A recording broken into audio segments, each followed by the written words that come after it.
Story Lady Clare. Lady Clare was in her garden overlooking the sea.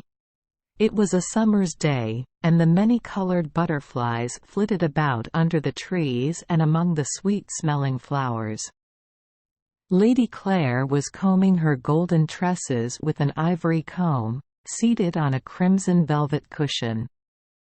She looked towards the sea, and she saw a gallant fleet making for the land. He who was in command stepped on shore. He was a belted knight, but his features could not be seen as his visor was down.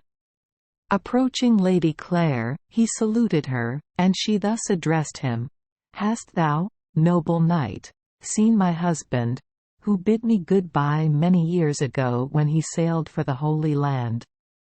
"I know not thy husband, fair lady. By what should I know him?" "He took his white charger with its golden trappings with him," answered Lady Clare. "On his lance he bore a red pennon. A tress of my hair served him for a belt, from which hung his sword. But if thou hast not seen him, Knight of the Cross, then woe be to me, lonely widow, for I have 3 daughters, and they are all unmarried." "I am a soldier," continued the knight. "War is my employment. But what wouldst thou give, fair lady, to have thy husband near?" "I would give thee more money than thou couldst count, as well as the roof of my house, which is made of gold and ivory," answered Lady Clare. "I care not for gold nor money.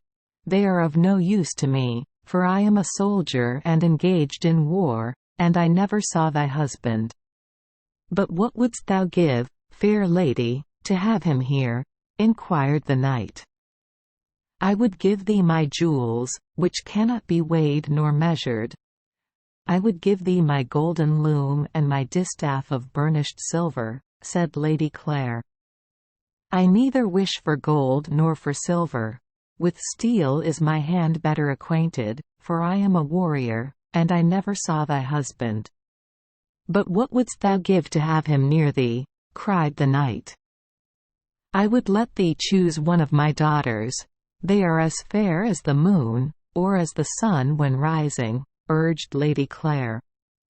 "I do not want thy daughters. They may not marry me, for I am a soldier and engaged in warfare, and I never cast eyes on thy husband." "But what wouldst thou give to have thy own knight here?" exclaimed the warrior.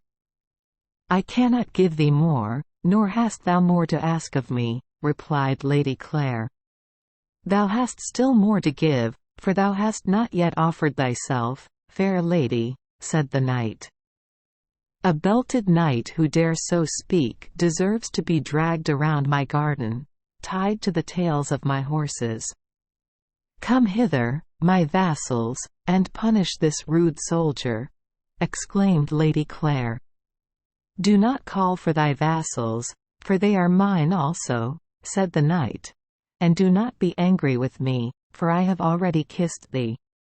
"Then thou art surely my brave lord," said Lady Clare. "But how wilt thou prove thyself?" "By the golden ring with 7 gems which I divided with thee when I left," answered the knight. "Here is my half, where is thine?"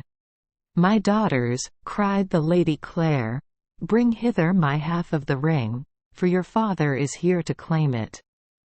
"But, oh, my husband, joy at seeing thee again had nigh made thee a widower."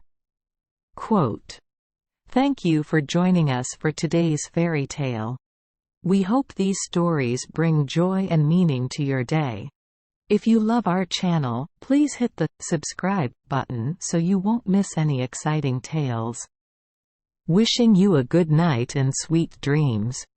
See you in the next story.